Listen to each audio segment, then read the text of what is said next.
Hey everybody, it's Rob from National Fire Radio. So the other day, my friend Taylor Anderson from Couplings Podcast is looking for some tips and tricks to cut down on her time for gear donning and doffing drills, etc. So I wanted to explain to her and some of you what my tips and tricks are in this. Now, a couple of things I'm going to go over here. First off, there's a Firefighter 1 curriculum, and there's a certain reason they have the curriculum. The state that I live in, the Empire State, is very good about talking about not going off the reservation so much that they stay on the reservation, and sometimes it doesn't work out for them. What we're going to talk about today is practical stuff. It's beyond the Firefighter 1 curriculum. And when I say that, I mean like things like in the Firefighter 1 curriculum, when you're doing your donning and doffing drills, you're going to be turning your pack on, and you're going to be looking at your bottle and your remote gauge, and you're going to be confirming that they're both in sync with each other, and you're going to have to say some kind of line like, BSI, the scene safe. Nope, that's for us EMS folks, but the bottle pressure's at 45 and the remote gauge is reading the same thing. Everything that I have set up here is about speed. When you're doing a donning and doffing drill, the options or the goal is to limit movement, because movement is going to take away time, and time is going to take away that smoothness, and then we're going to be slow, and smooth is slow and slow is fast or something. I don't know, whatever the saying is, right? Water over the dam and underneath the something. So everything's going to be within arm's reach. The other thing that I talk about is mental visualization. We'll go back to our Reader's Digest words of the day, but mentally I want to visualize every step that I'm going to take in the process. So I have my gear laid out so that I minimize my movement. Everything's within arm's reach of me being able to get it. And then I want to actually be able to visualize myself doing that. Now, as silly as it sounds, I'm going to imagine myself and see myself kicking my shoes off. I'm going to see myself grabbing the hood. I'm going to see myself putting my foot into that boot and doing all of the steps, because if I can see myself doing it, I have a better chance of actually doing it. Think of experience, all right? A lot of times people have never been punched in the face. The first time they get punched in the face just stuns them, right? But like if we kind of get ourselves prepared for that, it works out a little bit better. So, all right, first things first. Setting up the thing. So the timer is going to go. We're going to do this at slow speed, and I'm just going to explain the process of what works for me. And if you have something else that works for you, awesome sauce, all right? So the timer is going to go off. As the timer is going off, I've got my feet in this T position. I'm kicking off my shoes, and as I'm doing that, I'm diving down and getting my hood.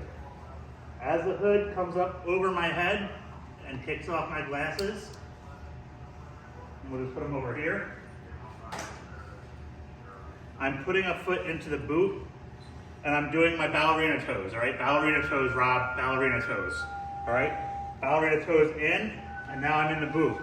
Drop down, come up, and I grab the suspenders, and then I put my arms on the suspenders and pull my pants up. As I do this, I do my YMCA, or I'm gonna praise God, whatever one you want, but I like YMCA because I love the song, right? So I'm Y, and then my M comes down, and I grab my pants, I do my snap. Now once this happens, I've secured the Velcro enclosure here on my crotch, and then I'm dropping to my knees, all right?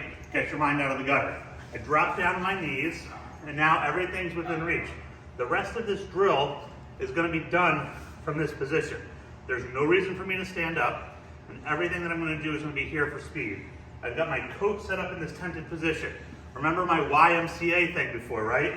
I dive into the coat. When I dive into the coat, I go back to the saw and go Y, M, and bring my hands down. That natural position of doing that lifts the coat above my head, drops it down below, and now as those hands come together, I'm gonna come here to get my zipper, and I'm gonna look at the zipper and see it go in, and once that happens, look up to God, all right? God, Jesus, whatever you want, higher power, the YMCA people, I don't care. But I do that, my hands come up, and now I've got this flap done, and if I have to, I can get my my neck done here, all right? That part's done, all right? So tilting the head back, arching the back, makes the zipper come up. If you don't have a zipper and you got, snaps, do the snaps, whatever you got. Next thing is gonna be the air pack. I gotta get the air pack on, all right? Remember we talked about Firefighter 1 curriculum and then being able to do it on a Firefighter 1 curriculum versus doing it for speed and becoming more efficient. If you have to do the Firefighter 1 curriculum, you're gonna turn the bottle on, read the bottle pressure. A little tip and trick, your Fire 1 instructors, they're gonna be listening for the clues. There's a class of 20 of you. In the fire service, we check our pack every day, so you should know that your air pack has 4,500 in the bottle or in the cylinder, and the remote gauge is reading, so you checked your air pack at the beginning of the shift. You checked your air pack at the beginning of the shift. Anyway, as I do this, I dive towards the bottle, all right?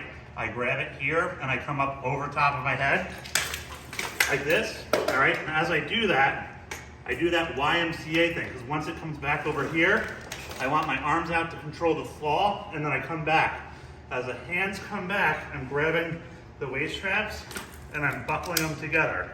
When I buckle them together, I come back, and I'm using the waist straps to find where those tabs are, and I can pull them tight, and then I can come up here and do the same. As I come back, I turn my bottle on, and I'm pulling my hood back.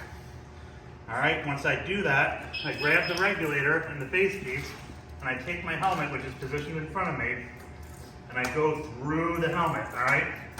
I punch through, and now I have both hands ready to put my mask on. This is also a good way for you to be practicing putting your mask on outside with the helmet on anyway. So, up over the top, mask comes on,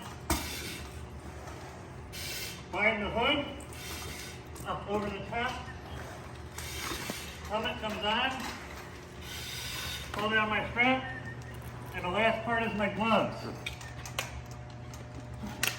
With the gloves, I want a knife hand right into the glove and expand. So I'm coming in, and then I'm releasing my hand. So I knife hand in, open up, now my gloves are on, and I'm done.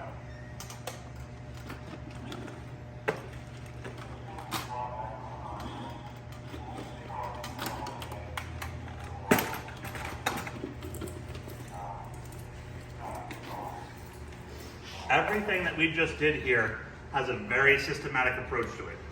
People will often say, hey, donning and doffing drills, we're never going to go to a fire and just all of a sudden our gear is going to be laid out. You're 100% correct. That happened.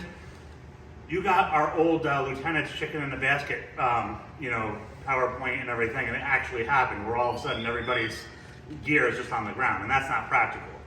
What it's going to help you as if you're in that EMS department who's got to run fire and EMS and you're on the ambulance, and you've got to get dressed, it's going to help you get dressed in the station, because the more efficient you are at putting this stuff on, the faster you're going to be out the door. The faster you're out the door, the better we are for the citizens. So, like I said, everything's a systematic approach, and it's all within reach.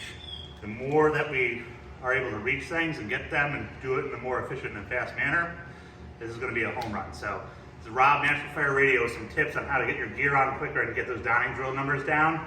Like I said, remember, this isn't for the firefighter 1 class. You still got to do the whole, calling out the bottle and stuff. But if you're checking your pack at the beginning of the shift, you never hear anybody on a fire ground turning their pack on and screaming out loud, my bottle's at 4,500 and I got the matching thing on the regulator. Right? No, they're going to work. So anyway, that's my tips and tricks. We'll see you guys later.